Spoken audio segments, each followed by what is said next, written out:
Hey, what's up there, YouTubers? It's me again, Brian, aka Gamer55551, and I am back with a video review. And for this review, we're going to take a look at Vampyr, Vampyr, if I'm saying the name correctly, for the Nintendo Switch. Game is also available on the PS4, Xbox One, and PC. Worth pointing out, the game is rated M for mature for those for ages 17 and up. And if you're interested in any gameplay footage of me playing the game, I'll have a link in the description down below and you could check it out. When it comes to mid-tier titles, are kind of like sort of a hit and miss. Sometimes they could be games that are just, bad, and then there are times that mid-tier titles, titles that aren't, let's say, AAA, they're often referred to as AA titles, so can be sort of a hidden gem. Sometimes they could actually be good in a certain way, and there are plenty of mid-tier titles out here. One of those obviously is Vampyr, to be exact.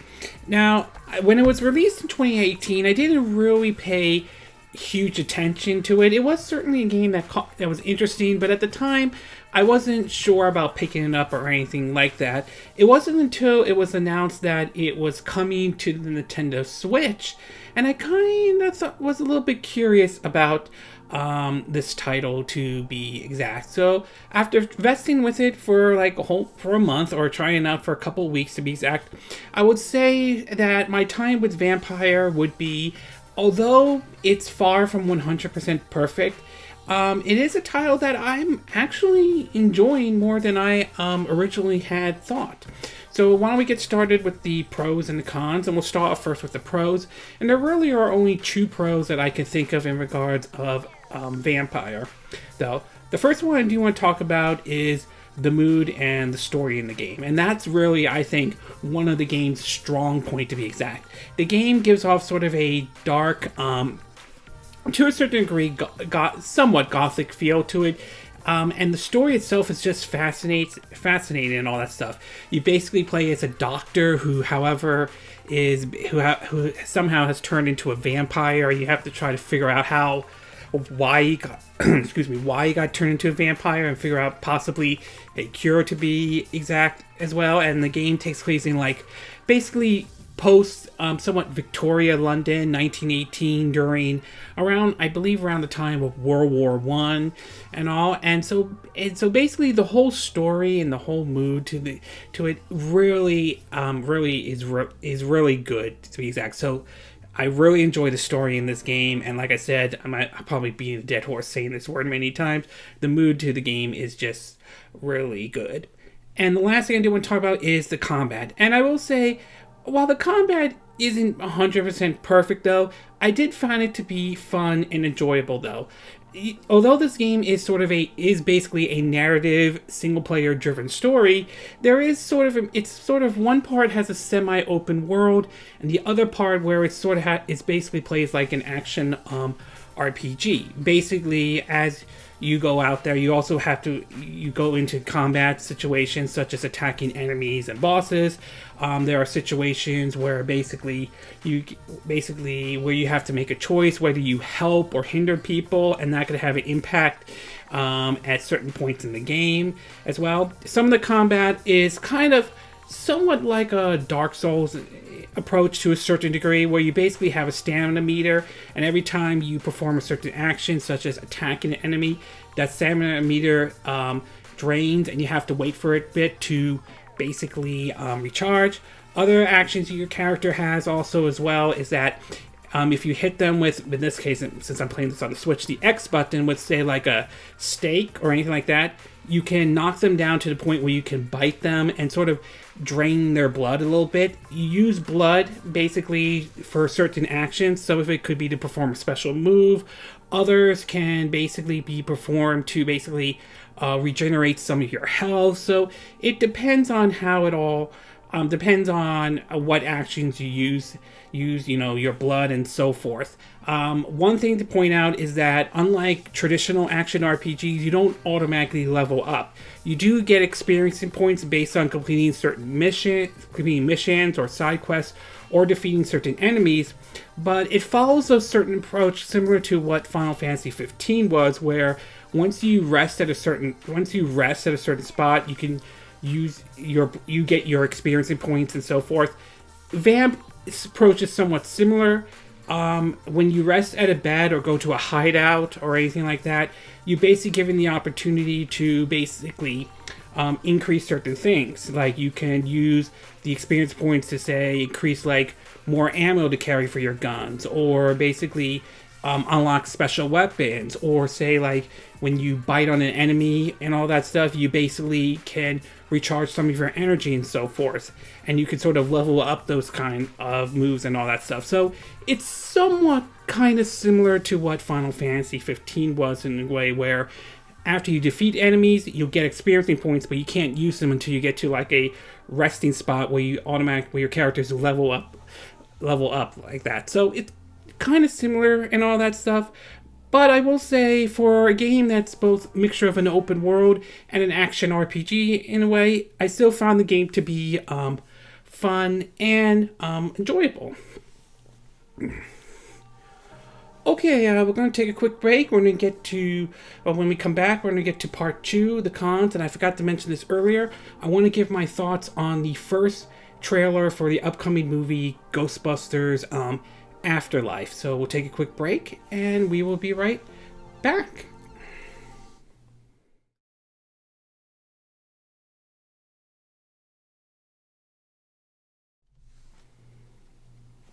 Okay, and we are back with part 2 of our video review of Vampyr for the Nintendo Switch. As I mentioned earlier, the game's also available on the PS4, Xbox One, and PC.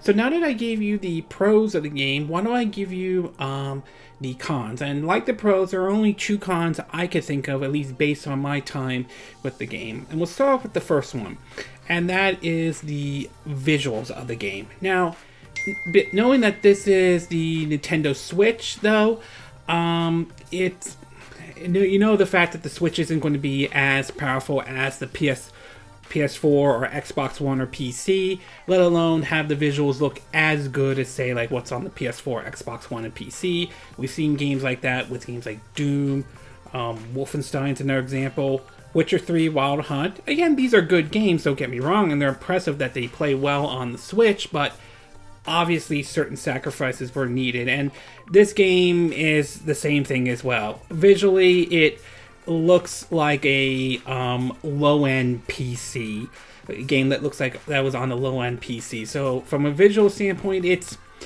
not great, but it's not terrible looking and all that stuff. The fact that the game runs on Unreal Engine 4, and since the Switch supports Unreal Engine 4, the fact that they were able to bring this game over is nice, and I certainly applaud the developers, particularly Saber Interactive, that handled the Switch port like they did with Witcher 3 Wild Hunt, though. But from a visual standpoint, it doesn't look exactly that impressive. It's not terrible. I don't have a problem with it or anything like that, especially playing on the Nintendo Switch, but obviously it's not going to be the best looking version. And last but not least, I do want to talk about the performance issues in regards to the Switch version of Vampyr. Now, I want to say that so far, the performance issues in the game hasn't really ruined my fun or enjoyment to the game, let alone have I ran into anything where the game crashed or a game kicked me out or anything like that. I haven't ran into any situations like that. That said, there are some hiccups. There are some performance issues that could be considered like a sort of a hiccup into it. Some of it is the loading time, and the load time kind of takes takes somewhat of a long time. Not too long, but it does feel like you could be waiting a while for the game to load. The other issues is that I have seen some frame rate drops here and there. For the most part, the game runs at a 30 frames per second, though. But there are times when I've seen the frame rate kind of dip a little bit and then come back up. There are certain situations when that happens, and so forth. So there are some performance issues. Does it ruin the game entirely? Not necessarily. Nor, as I said earlier, so far I haven't ran into anything that basically the game crashed or the game kicked me out or anything like that. And none of the performance issues has ruined my experience with the game, but they are noticeable and so forth. So yes, there are some performance issues in regards of the Switch version of Vampyr. Overall, I will say Vampyr, for a mid-tier title, it's not a bad game or anything like that. The story is what really gets me hooked to it, though. I just like how the setting, the mood, and everything is set up in Vampyr, and even the combat is enjoyable, to say the least. From, you know, the action RPG with a little bit of a sort of a mid-open world kind of approach. Yes, as far as the Switch version goes, it doesn't look as good as probably the PS4, Xbox One, or PC. I mean, it's not terrible, but it's obviously that this does feel like a low-end PC. Like this game was running on a low-end PC. And of course, there are some performance issues here and there. Again, nothing that ruined my experience with the game, but it is noticeable, and it might be an issue from some people out there. But I will say, for a mid-tier title, though, Vampyr, I am having fun with the title, though. I won't call it Game of the Year or anything like that. I don't think it's going to dethrone any AAA games out there. But if you're looking for a good story-driven game to try out on the Nintendo Switch, give Vampyr a go. And I certainly would be open to see more games from Focus Home Interactive if they bring some more of their titles over. Maybe like if they could try to port over like The Surge, that would be nice if they do that, or other games as well. So we'll see if that ever happens. But like I said, overall, for a mid-tier title, I certainly will say I am having fun with Vampyr so far. Okay, before I end this video, I want to give my thoughts on the first trailer that has come out for Ghostbusters Afterlife. Now, as most of you may are aware of, recently Sony put out a first trailer for their upcoming, or say, the third chapter in the Ghostbusters movie. Basically, ignoring the events of 2016's Ghostbusters Answer the Call, which was controversial in my opinion, on both sides. Sony didn't help themselves when they sort of attacked the fans, but there were some that took it way too far and attacked the actors and the directors and went way out of line. So to me, both sides are to blame for this in the situation. Say what you will, but I'm going to stand behind that comment. And when I saw the first trailer for Ghostbusters Afterlife, my immediate reaction was that it felt different. It felt like, a lot of people say that it kind of felt like something out of Stranger Things, which I've heard about before. I've seen some episodes, but haven't really dug into it. Or another way would say it kind of feels like what Super 8 was when that movie came out. That was directed by J.J. Abrams, and I think was produced by Steven Spielberg and all that. So I definitely can sense the vibe to this, and it does feel a little bit different. But I am curious to see what kind of direction they're going with Ghostbusters Afterlife. But I still, at the same time, have some questions to ask about it. Like, what exactly, who are these kids related to? I know they're related to the Ghostbusters and so forth, but who are they really related to? Although I'm kind of expecting, I think most people are expecting that they may be related to Egon, played by the late Harold Ramis. What exactly did they? Why did they move a lot of their some of the Ghostbuster equipment into this rural area in Oklahoma? Did they feel that the containment trap in New York City would not be safe or anything like that? What other actors could be coming back? We know that a lot of, like, Bill Murray. We know that. I forgot his name. Okay, we know Bill Murray, Dan Aykroyd, and even Sigourney Weaver is coming back, but we don't know. It's like, would Rick Ramirez come back though? I mean, no one has seen him for a while.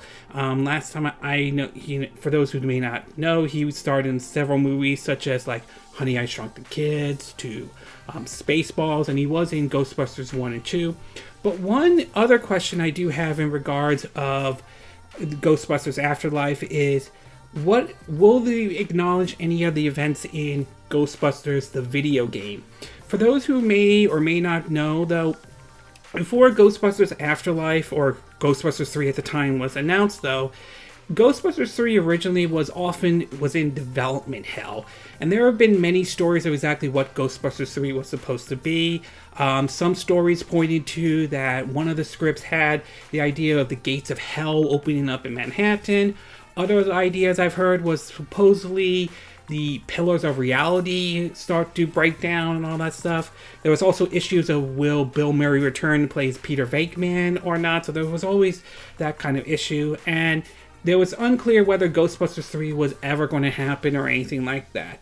So in 2009, the video game Ghostbusters, titled Ghostbusters the Video Games, came out on the PS3, 360, and of course PC, with a Nintendo Wii version developed by Aulx Studio, which I also think they did the PS2 and the PSP.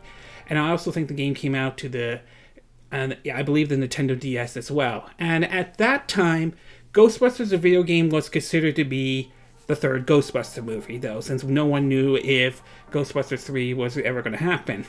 Fast forward right now towards 2019, we get our first trailer, and we now know that a Ghostbusters 3 is actually going to happen. And so my question is, will the events in Ghostbusters, the video game, in any way be acknowledged? Is that still canon and so forth? So there's a lot of questions I have about in regards of Ghostbusters Afterlife, especially like, is this the next chapter? Is this truly the passing of the torch for a new generation to take over and all that stuff? So I do have a lot of questions. That said, I am still curious about the direction they are going with this, and I am definitely looking forward to seeing this movie when it comes out in summer 2020.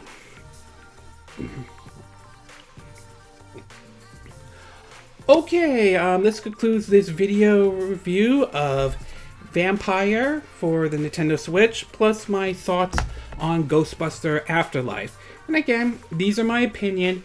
What are yours? What are your thoughts about Vampyr for the Nintendo Switch?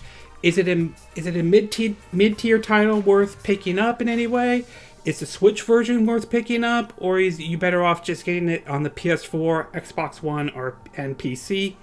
What are your thoughts about the Ghostbusters Afterlife trailer? Are you looking forward to seeing this movie in any way? Are you not looking forward to it at all? Are there certain questions you have, like will there be any other returning characters coming back as well? Will it acknowledge Ghostbusters 2 or Ghostbusters the video game in any way? Did you like this video? Did you not like this video? Do you agree with what I said? Do you disagree?